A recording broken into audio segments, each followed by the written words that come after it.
एक राजा था जो कि बहुत ही घने जंगल में फंस चुका था। उसे बहुत प्यास लगी थी और वहां पर एक लकड़हारा था जिसने उसे पानी पिला दिया। और ये जो राजा था उसने धन्यवाद कहते हुए उस लकड़हारे से कहा कि कभी ऐसे ही यूं ही मेरे राजमहल आ जाना, मैं तुम्हें इनाम देना चाहूंगा। वो लकड़हारा तो बड़ा खुश हो गया और एक दिन ऐसे ही चलते चलते वो वाकई में राजमहल पहुंचा। उसने राजा को याद दिलवाया कि मैं वही लकड़हारा हूं जिसने आपको उस दिन पानी पिलाया था।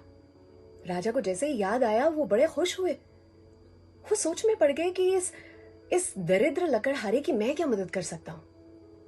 और फिर उन्हें याद आया कि उनके पास एक चंदन का बाग है जहां पर ढेर सारे चंदन के पेड़ हैं। उन्होंने वो चंदन का बाग उस लकड़हारे के नाम कर दिया। वो लकड़हारा इतनी सारी लकड़ियां देखकर बिल्कुल बौरा उठा।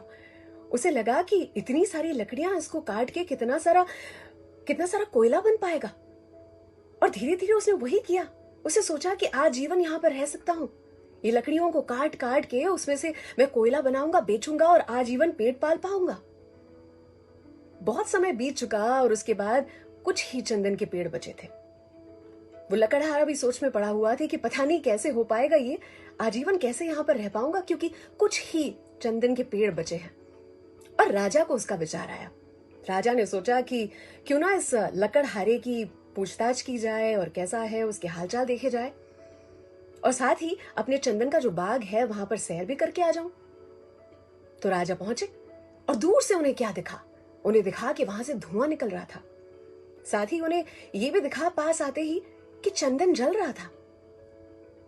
वो जगह जो थी बिल्कुल वीरान हो चुकी थी, बंजर हो चुकी थी। बहुत ही कम पेड़ बचे थे।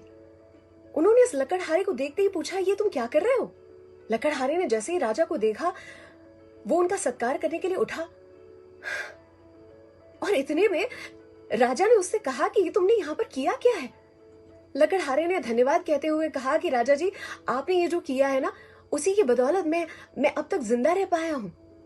पर अब बहुत ही कम चंदन के पेड़ बचे हैं। कृपया कर अगर ऐसा कोई दूसरा बाग हो तो वो भी मुझे दे दीजिए। राजा समझ गए कि आखिर हो क्या रहा था।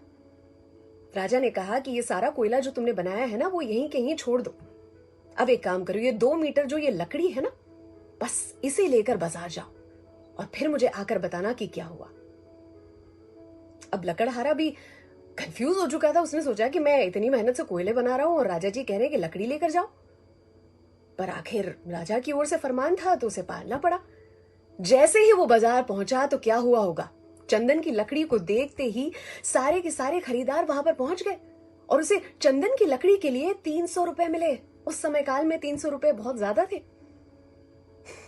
उसे लगा कि ये तो कोयले से कहीं गुना अधिक, वो भी सिर्फ 2 मीटर लकड़ी के लिए। जब वो वापस आया तो उसकी आंखों में आंसू थे। रोते हुए उसने राजा से कहा, ये मैंने क्या कर दिया? इस कहानी को मैं यही रोकूंगी। अर्थात ये चंदन का बाग जो है वो हमारा शरीर है और हमारी सांसें जो हैं वो चंदन के पेड़ हैं। जब कुछ ही चंदन के पेड़ बचे होते हैं ना, उस समय पे हमें रियलाइज होता है कि हम अब तक क्या कर रहे थे।